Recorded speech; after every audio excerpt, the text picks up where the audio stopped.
Assalamualaikum warahmatullahi wabarakatuh.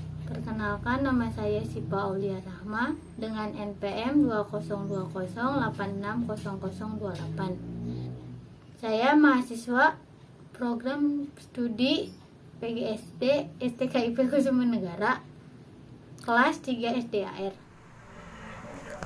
Materi adalah segala sesuatu menempati ruang dan mempunyai massa.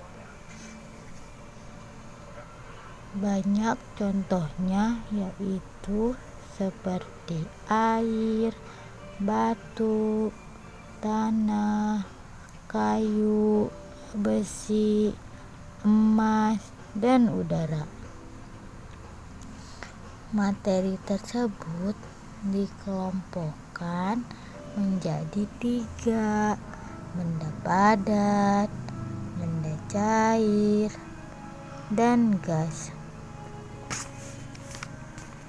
Berdasarkan penyusunannya, materi dibedakan menjadi 2, yaitu zat tunggal dan zat campuran. Zat tunggal merupakan zat yang terdiri atas materi sejenisnya.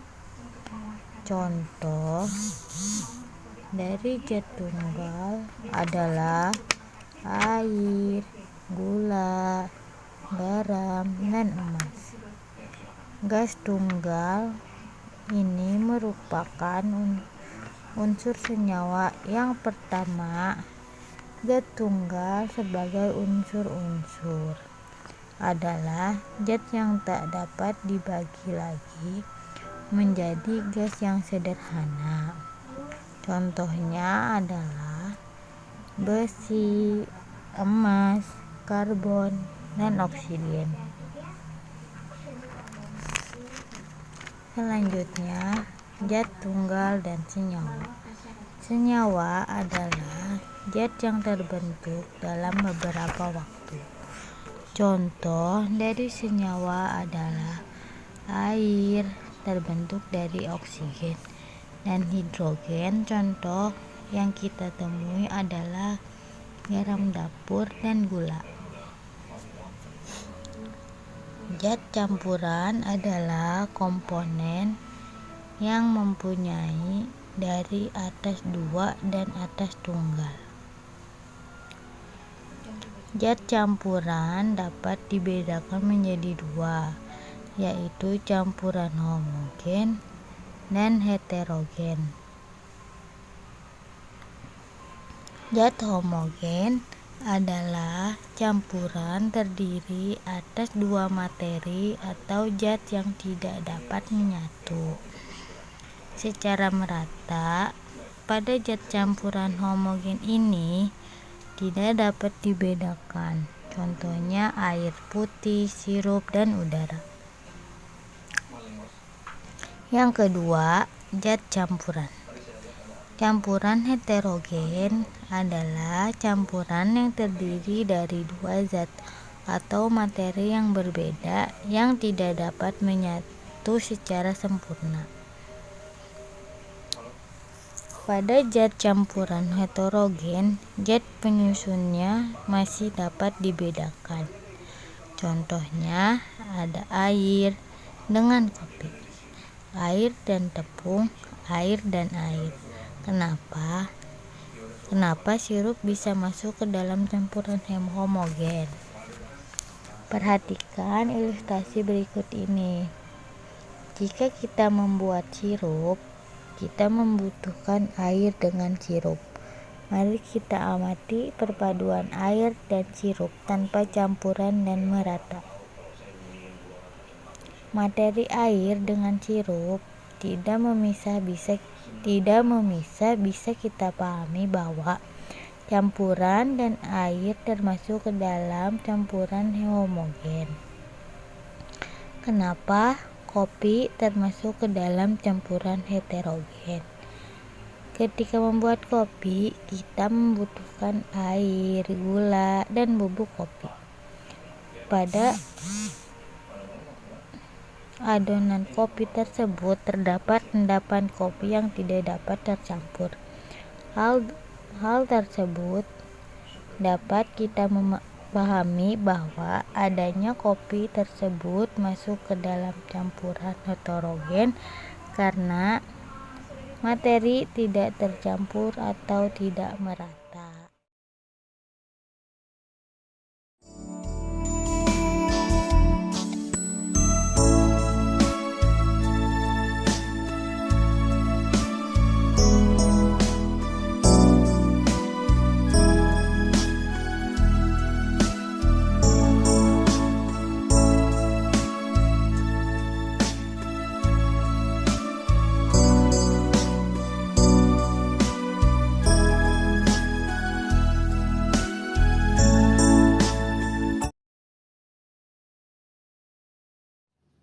Hari ini saya akan praktek tentang materi sebelumnya, yaitu masih ingatkah kalian apa itu materi? Materi adalah segala sesuatu yang menempati ruang dan memiliki massa. Materi ini berupa zat cair dan zat gas. Materi ini sendiri terbagi menjadi dua, yaitu zat tunggal dan zat campuran. Nah, kemudian kita akan mengkelompokkannya ke dalam zat campuran homogen atau zat campuran heterogen. Mari kita bahas dulu materinya terbagi menjadi dua, ada zat tunggal dan zat campuran.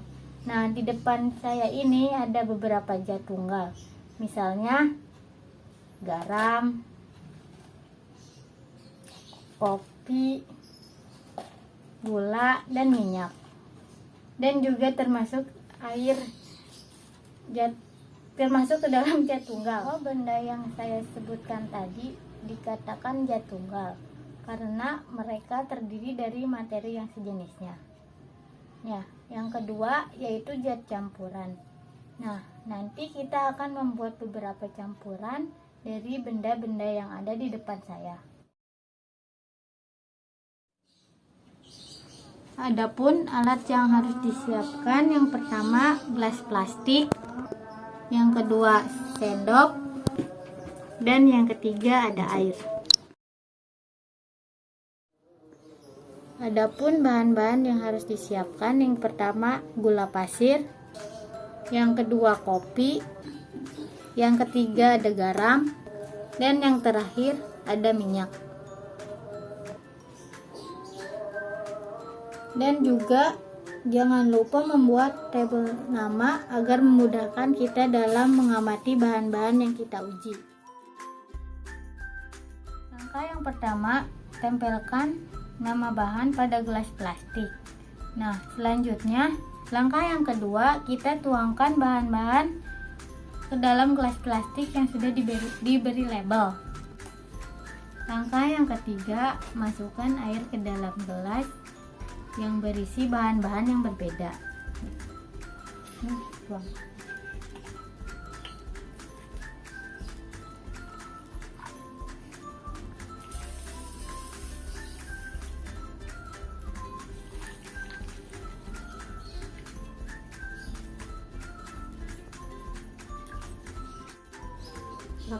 Langkah yang keempat, kita aduk semua bahan-bahan ini supaya tercampur merata. Kemudian nanti kita akan membandingkan mana yang termasuk zat campuran homogen dan zat campuran heterogen. Setelah itu kita tunggu beberapa menit kemudian untuk mengamati apakah ada endapan atau tidak dari bahan-bahan yang sudah kita campurkan.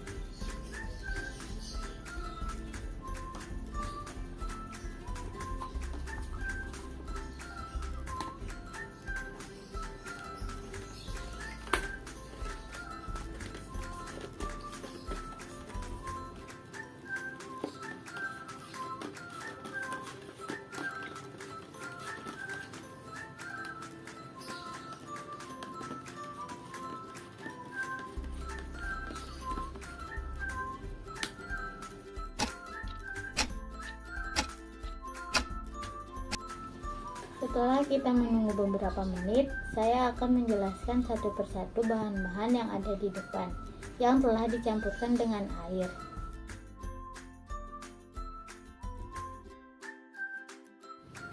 Campuran yang pertama yaitu campuran gula pasir dan air. Pada campuran gula dan air dicampurkan secara merata dan tidak ada endapan di bawahnya.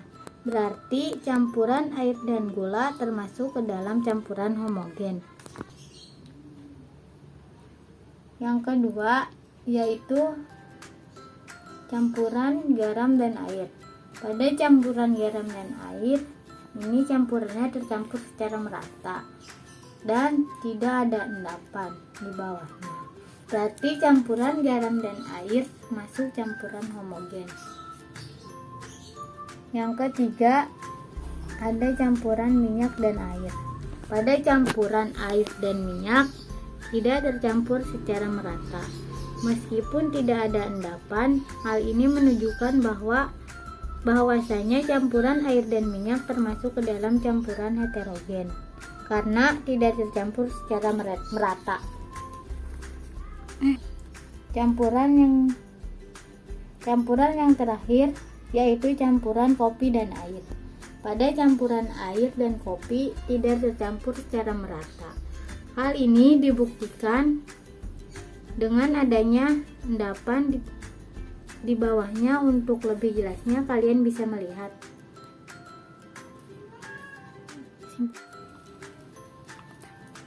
Kesimpulannya, air dan garam, air dan gula termasuk ke dalam campuran homogen karena tidak ada endapan di bawahnya dan tercampur secara merata. Kemudian minyak dan air, kopi dan air termasuk ke dalam campuran heterogen karena tidak dapat menyentuh dengan sempurna dan menghasilkan endapan di bawahnya. Nah, untuk lebih jelasnya, kalian melakukan percobaan ini di rumah masing-masing. Semoga penjelasan yang saya jelaskan tentang zat tunggal dan zat campuran bermanfaat buat kalian semua. Sampai jumpa dan terima kasih. Wassalamualaikum warahmatullahi wabarakatuh.